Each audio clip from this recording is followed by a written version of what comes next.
Pak Mahfud, saya mau menanggap nih kata-kata Pak Mahfud nih, yang Pak Mahfud bilang membiarkan seorang ibu melahirkan anak yang tak berakhlak merupakan dosa bagi bangsa. Berakhlak atau tidak berakhlak itu dari opininya siapa?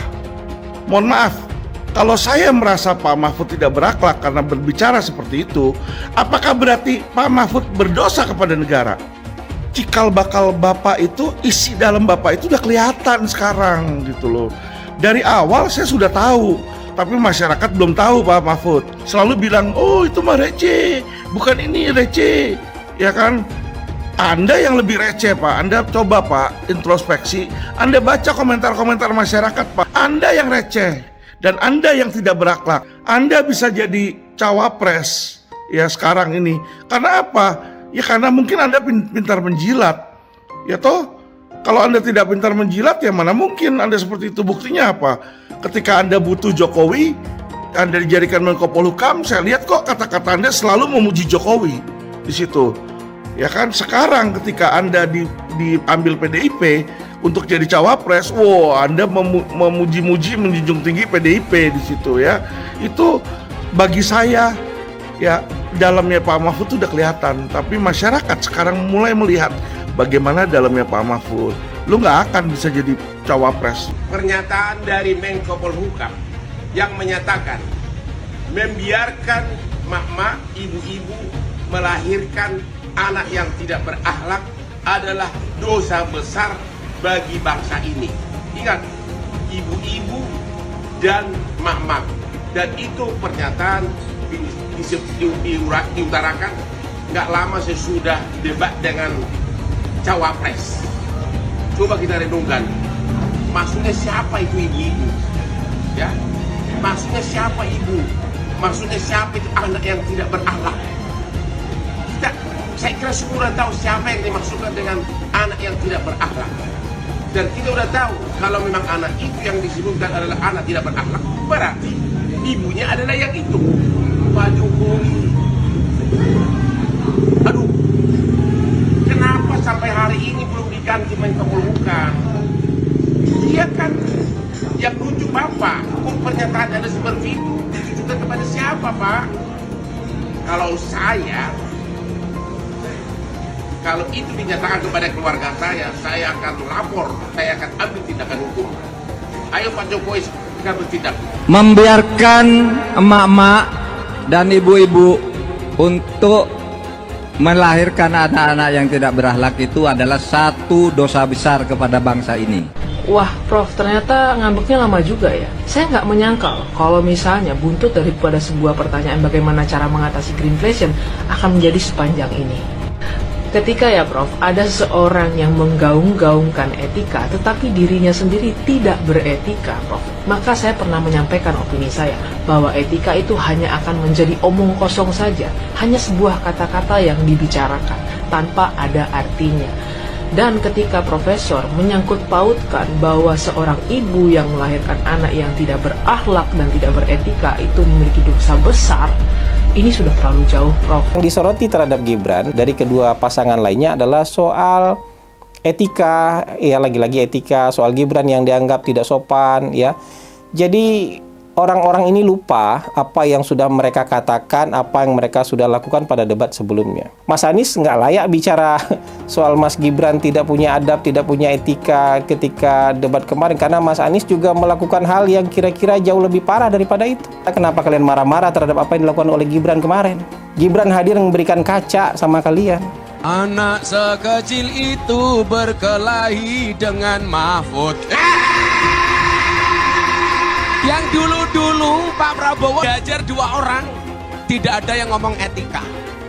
Sekarang yang tua baper sama anak kecil, cie. Yang lain kelihatannya suhu, ternyata cupu.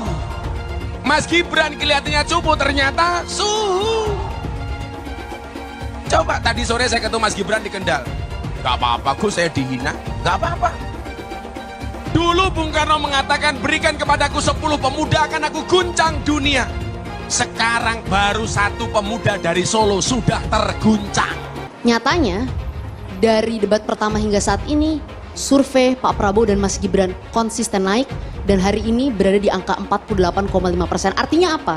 Artinya publik, masyarakat merasa puas, merasa senang, dan merasa bahwa pilihan yang terbaik untuk melanjutkan pembangunan Pak Jokowi ke depan itu namanya Pak Prabowo dan Mas Gibran. Food estate yang dikatakan gagal. Ini ada misinformasi yang terus-menerus dihembuskan oleh salah satunya pihak 01.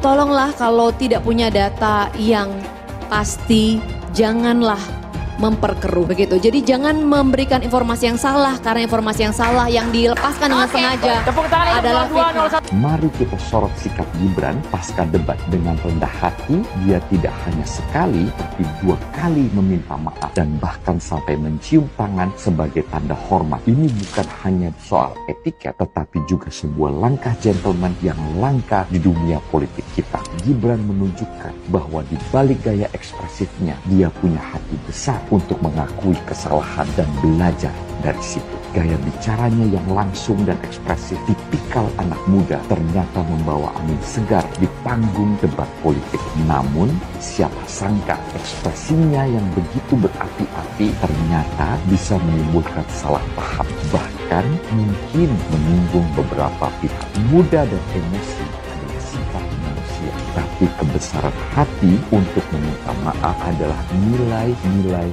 luhur budaya Indonesia yang harus dimiliki oleh pemimpin bangsa. Gibran menunjukkan hal ini malam itu, suatu yang gagal disajikan oleh kedua capres setelah memperolok Bapak Prabowo dalam debat yang lalu. Perilaku ini bukan hanya tentang sopan santun, tetapi juga tentang kedewasaan emosional dan tanggung. Saya tidak akan pernah bosan-bosan membahas hilirisasi. Dengan hilirisasi, kita akan keluar dari middle income trap. Dengan hilirisasi, kita akan meningkatkan nilai tambah di dalam negeri. Dengan hilirisasi, kita akan membuka lapangan pekerjaan seluas-luasnya.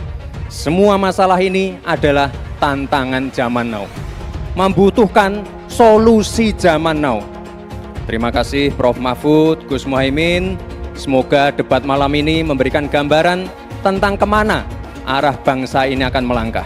Sekali lagi, tantangan zaman now membutuhkan solusi zaman now. Tentunya anak-anak zaman now perlu lebih banyak lagi dilibatkan. Terima kasih Pak Prabowo sebagai salah satu senior dan teladan yang paling banyak melibatkan anak-anak zaman now. Langkah awal menuju Indonesia Emas, datang ke TPS, coblos nomor 2, Prabowo Gibran. Alhamdulillah, saya diberi nilai 11 dari 100. Itu nilai luar biasa. Pertama kali dalam hidup saya terima nilai itu.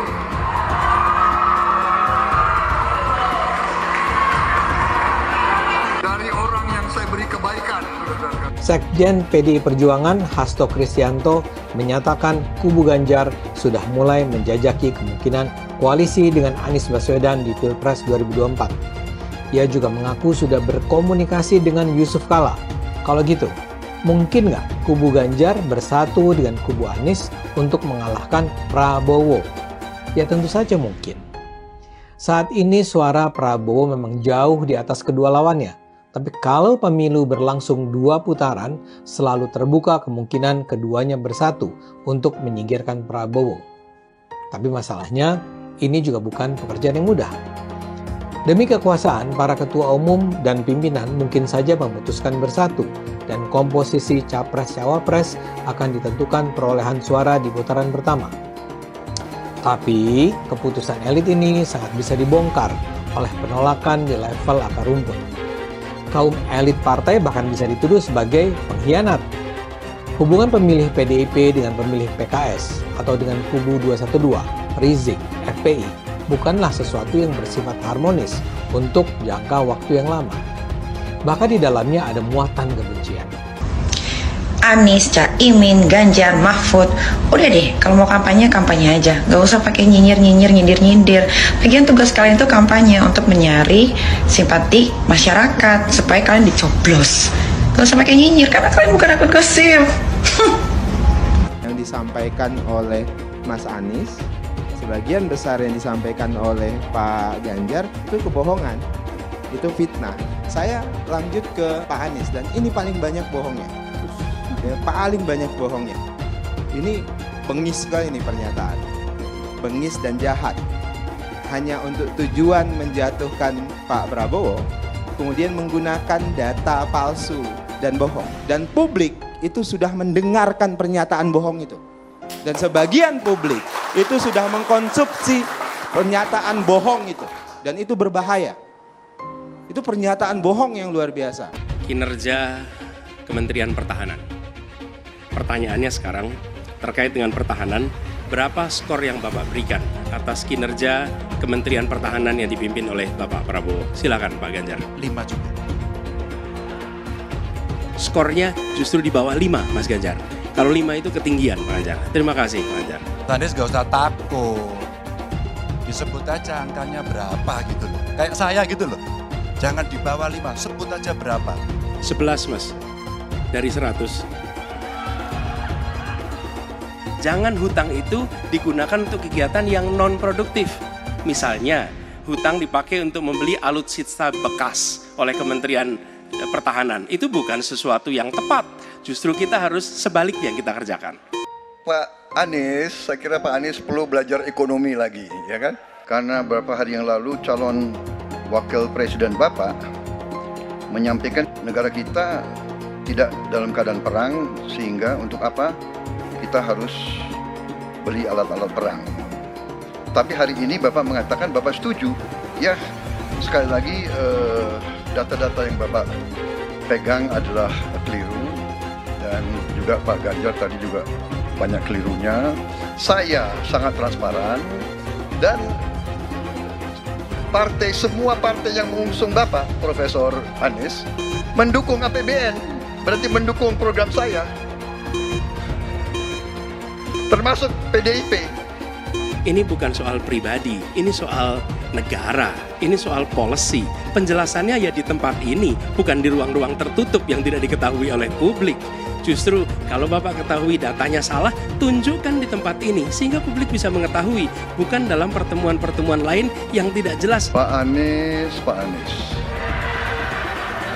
saya tidak bicara tertutup, saya bicara di Dewan Perwakilan Rakyat, di mana semua partai yang mengusung Bapak hadir dan menyetujui yang saya ajukan. Bapak cinta atau tidak dengan negara ini? Masa kita mau buka semua kekurangan kita, semua masalah kita buka di depan umum? Apakah itu pantas? Di negara yang baik, di negara maju, masalah rahasia ada, Profesor. Jadi bohong, saya tidak minta tertutup. Saya terbuka, Komisi DPR terbuka. Sesudah keputusan MK, dan kemudian di MK dibentuk MK yang hasilnya mengatakan bahwa terjadi pelanggaran etika berat yang menyebabkan keputusan yang dibuat oleh MK secara etika bermasalah. Sesudah Bapak mendengar bahwa ternyata pencalonan persyaratannya bermasalah secara etika, pertanyaan saya, apa perasaan Bapak ketika mendengar bahwa ada pelanggaran etika di situ? Bagaimana perasaan Mas Prabowo? Soal etik. Enggak semua etik. Oposisi itu penting dan sama-sama terhormat. Sayangnya tidak semua orang tahan untuk berada menjadi oposisi. Oke? Seperti sampaikan Pak Prabowo tidak tahan untuk menjadi oposisi. Apa yang terjadi? Beliau sendiri menyampaikan bahwa tidak berada dalam kekuasaan membuat tidak bisa berusaha. Karena itu harus berada dalam kekuasaan. Pak Prabowo, terima kasih Pak. Saya tahu visi beliau, mimpi beliau. Beliau adalah tokoh ya yang genuine. Ini paling penting genuine. Saya merasa alhamdulillah saya bersatu dengan Pak Jokowi. Pada dasarnya kita sadar bahwa kita dua-duanya bekerja untuk bangsa dan negara dan rakyat. Cari teman, rukun, kerjasama, teamwork. Pak Prabowo, karena nomor 2 saya pertanyaannya 2. Ada 14 kasus pelanggaran HAM berat. Mulai dari peristiwa 65, penembakan misterius, Talang Sari, penghilangan paksa sampai Wamena. Pertanyaan kedua, di luar sana menunggu banyak ibu-ibu, apakah Bapak bisa membantu menemukan di mana kuburnya yang hilang agar mereka bisa berziarah? Apalagi mau ditanya kepada saya sudah menjawab berkali-kali, ada rekam digitalnya. Saya sudah jawab berkali-kali, tiap 5 tahun kalau polling saya naik, ditanya lagi soal itu.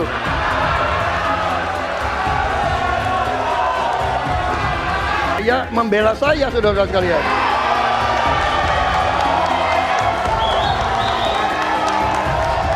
Jadi masalah HAM jangan dipolitisasi, Mas Ganjar, ya. Apa komentar Pak Prabowo terhadap putusan MK yang melahirkan MK itu? Itu aja. Ini Mahkamah Konstitusi, aturannya sudah jelas. Kita juga bukan anak kecil. Rakyat kita juga pandai, rakyat kita lihat, rakyat kita tahu. Mas Ganjar, kita tahulah ya bagaimana prosesnya, ya. Yang intervensi siapa? Ya kan? Yang intervensi siapa? Tapi intinya adalah kita tegakkan konstitusi, kita tegakkan undang-undang, kita perbaiki yang kurang sempurna, dan kita patuh kepada komitmen undang-undang itu sendiri. Kita harus membuat yudikatif kuat, dan saya berkomitmen untuk memperkuat itu. Manakala saya menerima mandat dari rakyat, saya akan memperbaiki kualitas hidup semua hakim-hakim di Republik Indonesia, semua pekerja di sekitar pengadilan, dan semua penegak hukum akan saya perbaiki kualitas hidupnya, gajinya diperbaiki, supaya mereka tidak dapat diintervensi, tidak dapat disogok, tidak dapat dikorup. Itu komitmen saya kepada rakyat Indonesia. Mohon maaf Pak Prabowo. Kelihatannya setelah ini jatahnya Pak Prabowo. Calon yang saya pilih, saya katakan di sini ya, saya yang pilih. Saya yang minta, saya yang memilih. Tidak ada itu dinasti-dinastian. Kalau dinasti merah putih, apa salahnya? Kalau dinasti patriotik, apa salahnya? Tim Prabowo Gibran, Koalisi Indonesia Maju mengatakan, kita akan lanjutkan pembangunan yang sudah dilaksanakan oleh Presiden Jokowi. Kita tidak ragu-ragu mengatakan IKN akan kita lanjutkan. BPJS kita lanjutkan. Kartu Prakerja kita lanjutkan. Kartu Indonesia Pintar kita lanjutkan. Hilirisasi kita harus lanjutkan dan akan kita sempurnakan, akan kita tingkatkan, saudara-saudara, karena hilirisasi adalah masa depan bangsa Indonesia. Sebelum saya dipanggil Yang Maha Kuasa, saya ingin melihat bangsa Indonesia menjadi bangsa yang makmur. Saya tidak mau lihat ada kakek-kakek umur 70 tahun masih menarik becak untuk cari sesuap nasi. Saya ingin memberi yang terbaik untuk rakyat saya yang saya cintai.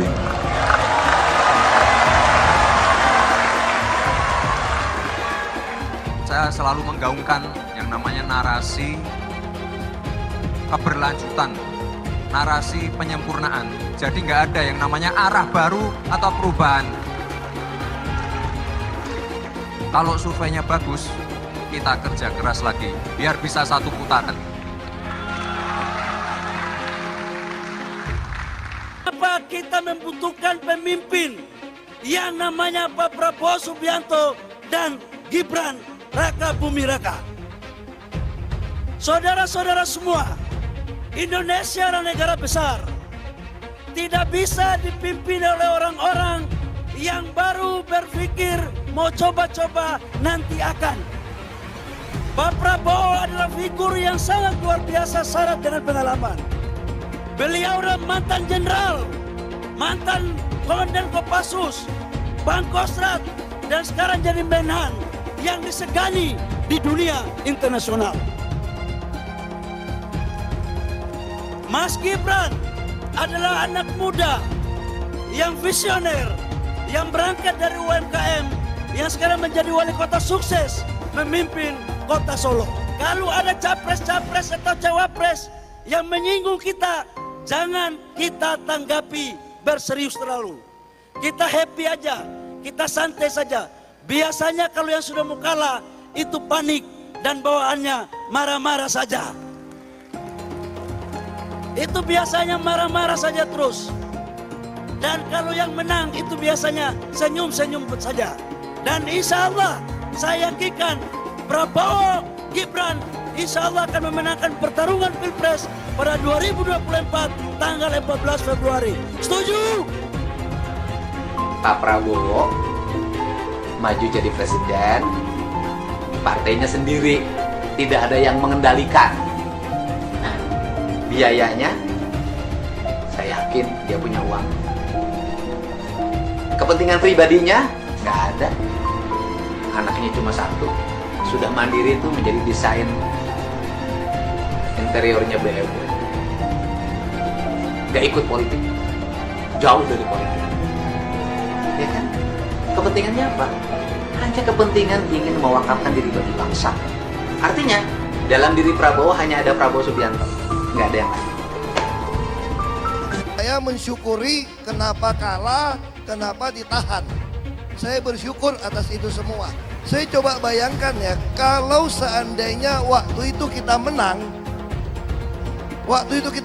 gitu ya, hari ini belum tentu kita bisa nikmati seperti ini. Kita bersyukur 5 tahun Tuhan izinkan kasih ke orang yang pintar ngomong untuk kerja. Coba kalau kita bayangkan gitu ya, kalau kemarin saya masih jadi gubernur, ini saya udah turun ini. Tapi yang pintar ngomong itu dikira orang hebat kan? Ini lebih berbahaya tahun 2024, langsung ketahuan karakternya. Langsung ketahuan itu. Saya juga ada kutipan Pak di kamar saya Pak.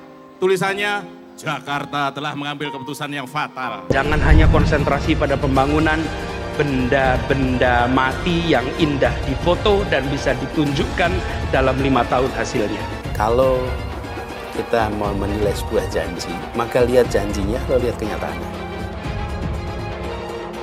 Dulu janjinya apa ya?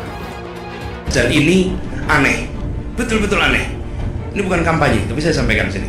Di satu sisi menyiapkan jalur-jalur air untuk dikirim ke laut, di sisi lain di lautnya dipasang dengan pulau reklamasi. Tinggal tunggu waktu jadi rob, air balik. Dan ini melawan sunnatullah. Kenapa? Air itu turun dari langit ke bumi, bukan ke laut. Harusnya dimasukkan ke dalam bumi, masukkan tanah. Di seluruh dunia air jatuh itu dimasukkan ke tanah, bukan dialirkan pakai gorong-gorong raksasa ke laut. Jakarta telah mengambil keputusan yang fatal. Bukan banjir, itu memang parkir air. Bukan banjir, itu memang parkir air. Masyarakat berkeliling dengan membawa toa untuk memberitahu semuanya, termasuk sirine. Ibon 82 miliar. Apa alat transportasi yang dimiliki oleh hampir setiap orang? Alat transportasi yang dimiliki semua orang adalah kaki. Kalau seandainya orang Jakarta percaya Pak Anies jadi gubernur pun, saya berani jamin kok dia akan lakukan normalisasi yang sama seperti saya lakukan kok. Gak usah bohong lah. Ketika air sampai di muara, maka siap untuk dipompa ke laut. Pancasila Soekarno, ketuhanan ada di pantai. Anak Tuhan dari mana? Kalau Yesus anak Tuhan, bidangnya siapa? Besok di seluruh wilayah Indonesia kami katakan dan Iblis hanya menggoda orang yang beriman. Makanya jarang-jarang orang kafir kerasukan setan. Yang kerasukan setan itu orang baik-baik. Jarang, saya belum pernah nengok Cina kerasukan setan. Pernah tak Ahok itu kerasukan setan? Enggak, setannya juga pernah. Karena sesama setan dilarang saling menggoda. Karena di salib itu ada jin kafir. Karena di salib itu ada jin kafir. Haleluya. Kepalanya ke kiri apa ke kanan? Kepalanya ke kiri apa ke kanan? Tetap percaya salib itu lambang mulia, bukan jin. Kok ketawa? Aku nggak nyindir siapa-siapa loh. Saya nggak pernah mundur untuk kebenaran, keadilan, kejujuran. Dan peri kemanusiaan, gue nggak pernah mundur. Dan gue nggak pernah takut juga sama lu. Siapapun yang rasis, gue akan hadapin. Karena rasis itu tidak berperi kemanusiaan. Sama saya ditanya dulu kan, kamu nyesel nggak statement kamu di Pulau Seribu sehingga masih masuk penjara? Tidak pernah nyesel. Karena saya mengatakan kebenaran. Relawan Anies yang mayoritas mengasuh khilafah, seperti kadrun FPI dan HTI, ingin melengsarkan Pak Jokowi. Dengan menggunakan politik identitas, relawan Anies akan menggulingkan Jokowi. Tapi pendukung Anies lupa bahwa 82% penduduk Indonesia suka dengan kinerja Pak Jokowi. Ingat, di belakang Anies ada ormas pengasuh khilafah, seperti FPI, HTI, PA212. Saya yakin sebentar lagi karma Ahok akan mengejar Anies Baswedan. Alhamdulillahnya Pak Anies tuh bukan tukang ngelaporin orang gitu loh. Sebetulnya bisa kena delik yang begini, tapi saya yakinkan lah, selamatlah Bung Fahri Hamzah nggak akan dilaporkan oleh Pak Anies. Yang paling penting bagi kami bahwa kita mengetahui persis masyarakat Indonesia ini semuanya itu menginginkan pemimpin yang sejuk, yaitu Pak Anies Baswedan yang paling sejuk di antara semua kandidat. Saya kira itu aja cukup lah. Kalau Pak Fahri Hamzah nggak usah kita tanggapi. Pidatonya Pak Guntur ya, banyak yang kritik tuh. Kalau Ganjar menang gampang itu Jokowi diapa-apain. Saya ngomong, banyak yang kritik, wah diapa-apain itu maksudnya apa? Kami berpandangan positif ya. Kami istilahnya berprasangka baik terhadap senior kami ini, Pak Guntur. Maksudnya diapa-apain itu artinya kan mungkin dimuliakan ya. Ditempatkan pada tempatnya sebagai tokoh bangsa. Nah ini kan makanya kita bisa berdialog dalam hal seperti ini ya. Nggak bisa kita ini salah, ini benar dan lain sebagainya. Pak Fahri akan punya pembelaan, itu keyakinan saya ya.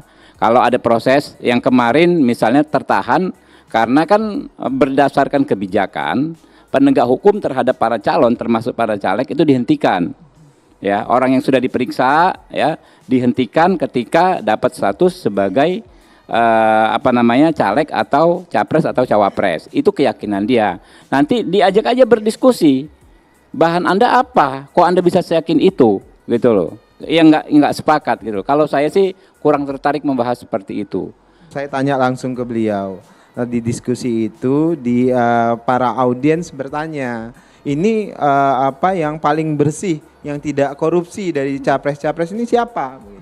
Nah, ada peserta diskusi nggak tahu Pak Prabowo terkait korupsi. Pak Bang Fahri jawab tidak ada sama sekali Pak Prabowo terkait dengan korupsi. Bahkan jadi saksi apalagi ke pengadilan, apalagi dipanggil KPK itu tidak pernah terjadi. Tapi Mas Anies pernah terkait dengan dengan kasus Formula E, kemudian Mas Ganjar terkait dengan iktp, kemudian Pak Gus Muhaimin terkait dengan kasus yang lain, dan mereka pernah dipanggil KPK. Teksnya ya, konteksnya di situ. Dia tidak dalam status menyampaikan ancaman. Nah, kemudian dia jelaskan karena ada proses kasus itu, bisa jadi pasca Pilpres ada yang jadi tersangka. Itu pendapat seorang Fahri Hamzah. Nah, konteks yang dia sampaikan itu ketika diskusi terkait dengan gerakan anti korupsi. Fahri Hamzah ngomong, kalau nanti Anies kalah akan masuk penjara. Kita bayangkan ketakutan yang disebar itu loh. Rakyat diperlakukan seperti itu, bahkan ini kan soal penjara atau tidak kan proses hukum. Seorang Fahri, masa sih gitu loh. Dia tidak mewakili lembaga hukum apapun, tiba-tiba bisa langsung menjustifikasi akan terjadi kayak gitu kalau orang yang didukung Fahri menang. Siapa yang didukung Fahri? Pak Prabowo. Menimbulkan ketakutan bagi masyarakat. Di Gunung Kidul ketika Pak Jokowi melakukan kunjungan kerja ke sana dan kita lihat biasanya kan banyak masyarakat yang menyambut. Masyarakat Gunung Kidul itu juga adalah banyak juga yang mendukung Mas Ganjar dan mereka teriak-teriak Mas Ganjar gitu, Pak Ganjar. Lalu ada satu orang yang membentangkan spanduk, "Selamat datang Pak Jokowi, rakyat sudah pintar sekarang, kami memilih Ganjar Mahfud." Itu spanduknya dan langsung digeruduk oleh pihak keamanan, mau ditangkap, untung saja dibela oleh anggota atau ketua DPRD Gunung Kidul pada tadi siang. Nah, apa sih gambaran dari ini semua? Selamat datang Pak Jokowi, artinya mereka menghormati kunjungan kerja Pak Jokowi. Rakyat sudah pintar. Saya ingin meng-highlight kata-kata rakyat sudah pintar. Iya, Pak Jokowi kunjungan kerja. Tetapi di mata sebagian rakyat itu agak-agak kayak kampanye. Jadi rakyat sudah pintar. Dia mengatakan oke, Pak Jokowi kemarin ngomong dukung katakanlah presiden boleh kampanye dan lain-lain. Tapi rakyat mengatakan saya sudah pintar, saya punya pilihan sendiri. Yang tidak harus sama dengan pilihan Pak Jokowi yang dulu pernah dipilihnya. Itu yang terjadi, tapi intimidasi. Saya membayangkan ini kan soal ekspresi biasa. Spanduknya nggak mengganggu, tidak menjelekkan, bahkan mengekspresikan pilihan politiknya. Kenapa respon pihak keamanan luar biasa? Ketika rakyat menyampaikan ekspresinya lalu disambut oleh pihak keamanan seperti itu. Selaras dengan survei yang kemarin disampaikan oleh Indopol. Indopol mau survei di sekitar Jawa Timur. Akhirnya nggak jadi dilakukan survei karena masyarakat ketakutan. Mereka nggak mau jawab survei. Mereka ketakutan. Kenapa? Kalau kami jawab survei dan kemudian kami menyatakan pilihan politik kami memilih Ganjar atau memilih selain Prabowo, kami takut bansos kami dicabut. Karena itu survei akhirnya tidak jadi dilakukan. Ada suasana psikologi di masyarakat yang ketakutan. Bagaimana mungkin orang bisa ngomong data atau menjawab pertanyaan dengan benar kalau surveinya didampingi Babinsa? Kita setuju, saya sama Daniel mengatakan bahwa oke, kita harus percaya pada data-data ilmiah. Kita harus percaya, tapi juga kita jangan mau dibohongi dengan data-data ilmiah. Agar kita juga berpikirnya kritis. Berpikirnya lebih kritis, melihat semua data ilmiah itu sebagai sebuah fakta. Dan di balik semua data ilmiah ini ada kepentingan. 2019 jelas kok Prabowo ngomong, Pak, ditanya wartawan, Pak gimana surveinya Bapak turun? Loh, survei itu kan gampang dibayar. Itu statement Pak Prabowo di 2019. Kalau kemudian sekarang didinai sama Daniel bahwa Prabowo nggak pernah ngomong gitu, pernah. Pada saat survei dia tidak sesuai dengan harapan, itu yang kedua. Yang ketiga saya ingin respon tadi ya. Saya ini termasuk orang yang gembira ketika Bang Sahganda, Daniel, dua-duanya ngomong jangan gunakan agama untuk politik praktis. Saling kritik tadi tuh. Saya termasuk orang yang paling gembira karena dari dulu saya termasuk orang yang sangat tidak setuju kalau agama digunakan untuk politik praktis. Karena itu 2019 saya tidak mendukung Pak Prabowo karena Pak Prabowo menggunakan agama pada saat itu ya. Katakanlah tim kampanyenya lah untuk kemenangan politik praktis kalaupun pada akhirnya kalah. Begitupun pada 2016-2017 saya tidak mendukung Anies karena saya lihat agama digunakan untuk politik praktis. Karena itu sekarang saya berdiri di belakang Ganjar Mahfud karena saya pikir Mas Ganjar dan Pak Mahfud tidak punya track record itu. Tidak pernah menggunakan agama untuk tujuan-tujuan politik praktis. Itu kenapa sampai saat ini saya berdiri di belakang Ganjar dan Mahfud. Semakin dekat Pilpres, relawan Anies semakin beringas dan Anies semakin galau. Dengan menggunakan politik identitas, relawan Anies akan menggulingkan Jokowi. Relawan Anies yang mayoritas pengasuh khilafah seperti kadrun FPI dan HTI ingin melengsarkan Pak Jokowi. Tapi pendukung Anies lupa bahwa 82% penduduk Indonesia suka dengan kinerja Pak Jokowi. Saya pikir kalau terjadi baku hantam, maka ada 82% yang akan menghajar kadrun pengasuh khilafah itu. Nasdem pun semakin pusing melihat Anies, karena elektabilitas Anies semakin jatuh. Dan banyak kader-kader Nasdem terjerat kasus korupsi, seperti belakangan kasus korupsi BTS. Kasus korupsi 8 triliun yang dilakukan oleh kader terbaik Nasdem yaitu Johnny G. Plate ini sangat menghantam Partai Nasdem, Menteri dari Kementerian Pertanian, di mana ini juga adalah dari Partai Nasdem. Apalagi belakangan ada 120.000 kader dari Partai Nasdem pindah ke Partai Perindo. Semenjak Nasdem mengusung Anies, banyak sekali petaka yang diterima oleh Nasdem. Apakah ini merupakan karma dari Ahok? Silahkan komentar di kolom komentar. Yang jelas saya tidak akan memilih Anies, karena Anies bukan pribumi yang jelas. Dan Anies juga merupakan antitesis daripada Jokowi. Antitesis artinya bertolak belakangan dengan semua kebijakan Jokowi. Anies sudah terang-terangan menyebutkan dia tidak akan melanjutkan kinerja dari Pak Jokowi. Tidak ada infrastruktur yang akan dibangun jika Anies memimpin Indonesia 5 tahun ke depan. Lagi pula, Anies juga didukung oleh khilafah dan pendukung Anies dari ormas seperti FPI dan juga HTI. Apa kita mau FPI dan HTI kembali di Indonesia jika Anies memimpin? Anies adalah bapak politik identitas yang menghalalkan segala cara untuk menggapai kekuasaan, termasuk menggunakan politik identitas berbasis agama. Kita lihat di kasus Ahok. Kita sudah bisa melihat kinerja Anies selama 5 tahun di Jakarta, dan ini merupakan rekam jejak Anies Baswedan. Tidak ada satupun janji yang dipenuhi, dan tidak ada kinerja yang bisa dibanggakan. Dari DP 0%, OKOC, kelebihan bayar, Formula E, banjir, sumur resapan, jalan rusak, dan gonta-ganti nama jalan. Jadi saya rasa tagline perubahan yang diusung Anies adalah tagline merubah kata korupsi menjadi kelebihan bayar, supaya semua koruptor tidak dijerat oleh pasal korupsi. Karena mereka semua hanya melakukan kelebihan bayar. Jadi perkataan Ahok sudah terbukti, dan Jakarta sudah menjadi korban.